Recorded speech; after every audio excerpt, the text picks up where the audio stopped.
Hey guys, it's been a hot minute, so I thought I'd do a life update. Trying to remember when the last time I did one of these. So I was working at this company that was, we'll just say they were pieces of crap. And we're just going to go with that.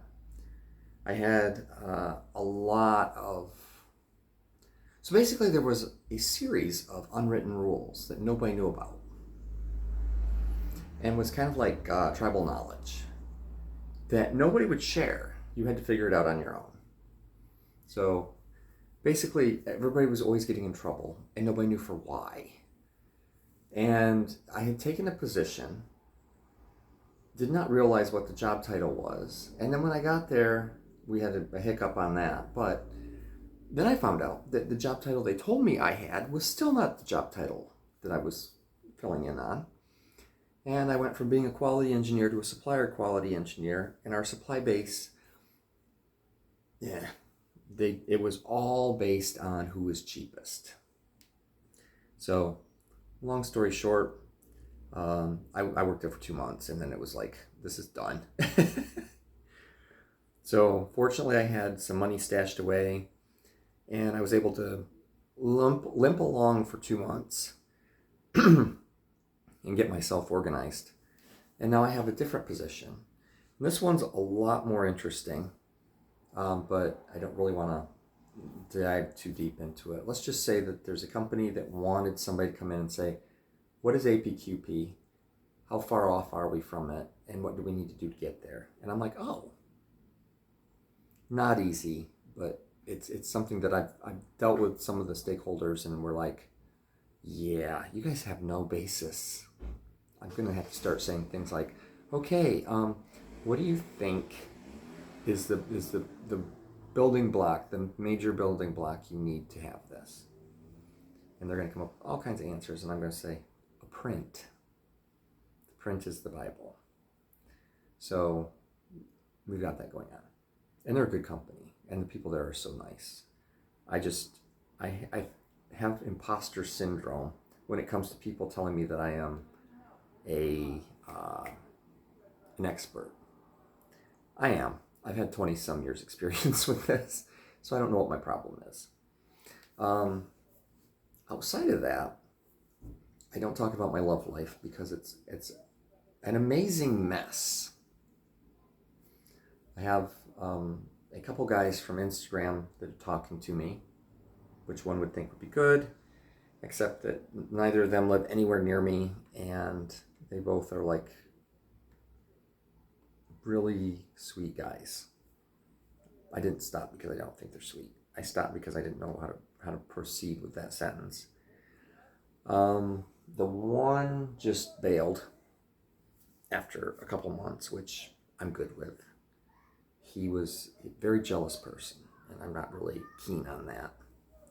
As we all know, that I'm not exactly the most prudish of people. Not that I was doing anything with anybody else, but I just don't dress like a Victorian. Probably the best way to put it. So that is going to the bar. Going to the bars here in Columbus is completely different than any place else I've ever lived. You can just start talking to anybody you want to. Then it's not that they're going to talk back necessarily, but there's that latitude of like, oh, hi, and there's a lot of people that want to talk to me that I'm like, no, I have so much social battery that I have to like limit who gets access to what. And unfortunately, the people that get the least amount of access are the ones that I'm like, I'm not interested.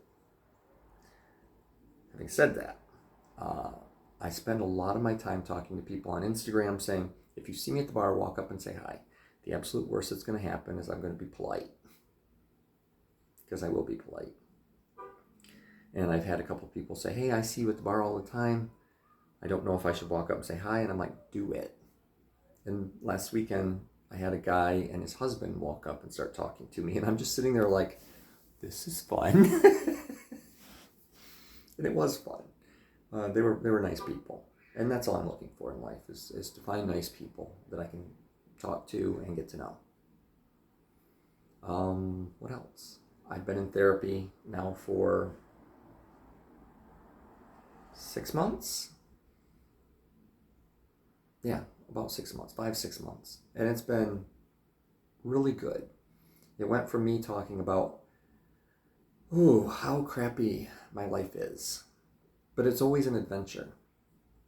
The last conversation we had, I'm just sitting there like, I don't know that I have anything to give that I don't understand. And my therapist is like, I've never met anybody as self-aware as you are. And I'm like, that's not a good thing. I'm very self-aware. I very much understand me. I don't understand some of the things I do and why I do them the way I do them. But, you know, c'est la vie. I will get there. Still not like connecting like I want to.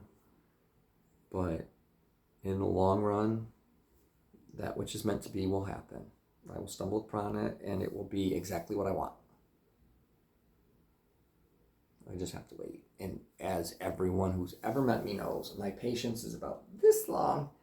And I just want something to just go and happen. Has it happened that way for me? Yes. That happens a lot. Is it the right relationship for me though? I've tolerated a lot that I probably shouldn't have.